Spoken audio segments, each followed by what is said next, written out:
In this next section we're going to look at the straight line.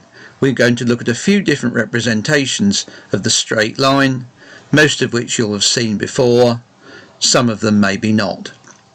So to begin with, when we talk about a straight line, we can define that as being the line segment between 2 points, say P1 and P2, extended. Now for a straight line, there is an associated angle alpha which is fixed, which represents the angle between the straight line and the horizontal x-axis. We define the gradient, or the slope of the straight line P1, P2, to be the value of tan of that angle alpha. So m, which we denote by the gradient or the slope, is equal to tan alpha.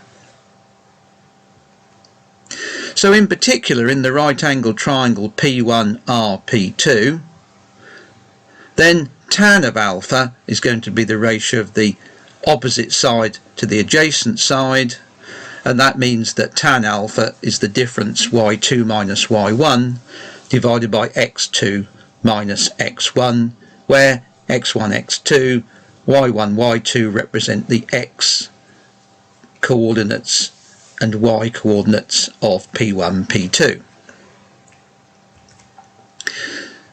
Now, two obvious things we will need to look at is when two straight lines are parallel.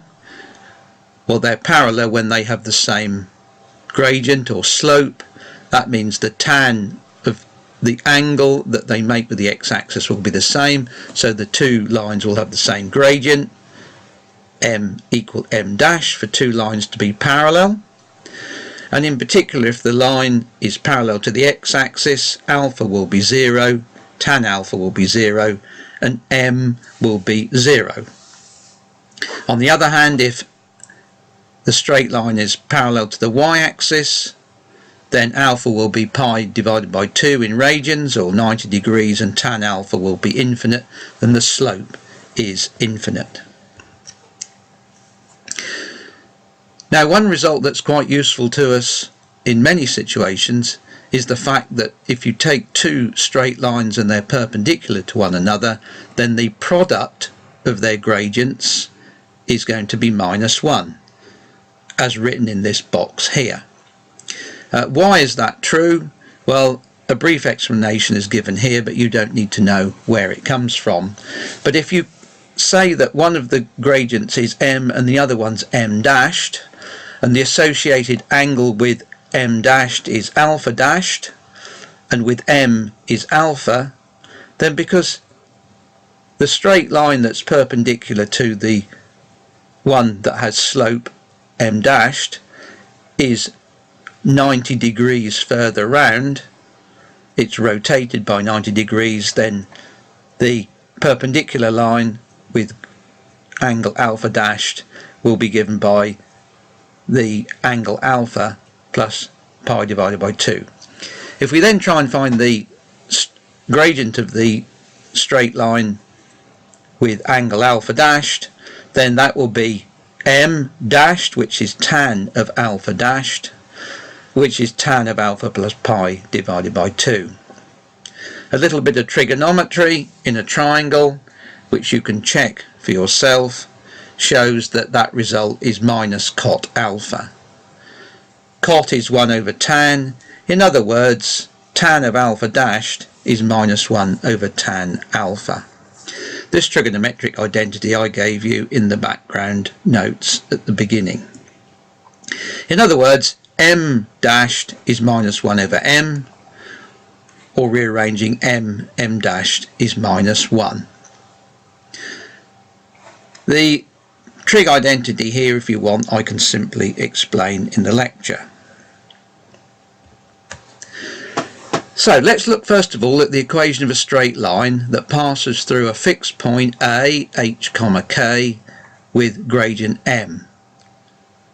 In this instance, if you know the coordinates of A and the gradient m, then of course from that previous expression we can take any point P on the straight line as representing the xy, and then the fixed point A, HK, and of course the gradient of this straight line is m, which is the ratio of the hypotenuse, the ratio of the opposite side to the adjacent side, so still tan of alpha.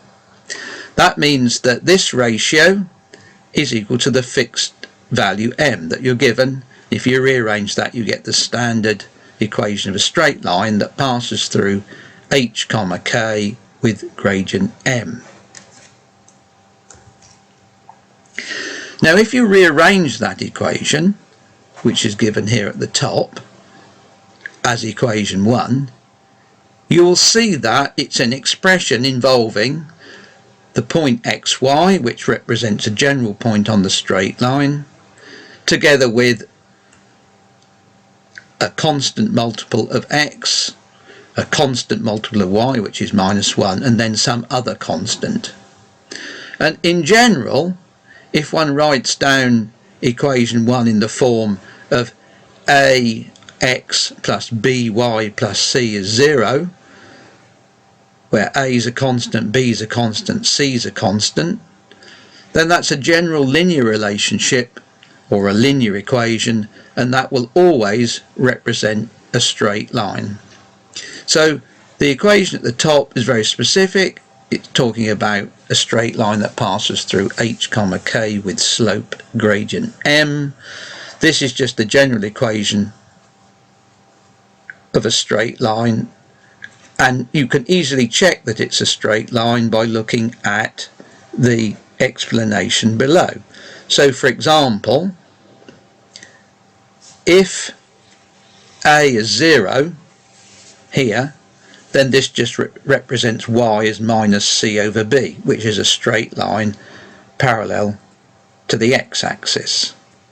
Similarly, if b is equal to 0, this represents x is minus c over a, which is a straight line parallel to the y-axis. So if neither of them are 0, and suppose that there are 2 points on this linear, satisfying this linear equation, then because this linear equation is satisfied by these 2 points, I can substitute x1, y1, x2, y2 into equation 2, and then if I subtract those, I get this, and if I rearrange, it tells me that for any 2 points on this linear expression, this linear equation, this particular locus, that ratio for any 2 points is always minus a over b, which is a constant. In other words, if you take any 2 points on this, the gradient between those 2 points is fixed, which means it must be a straight line. Some other standard forms for the equation of a straight line, beyond the 2 that I've written here, are as follows.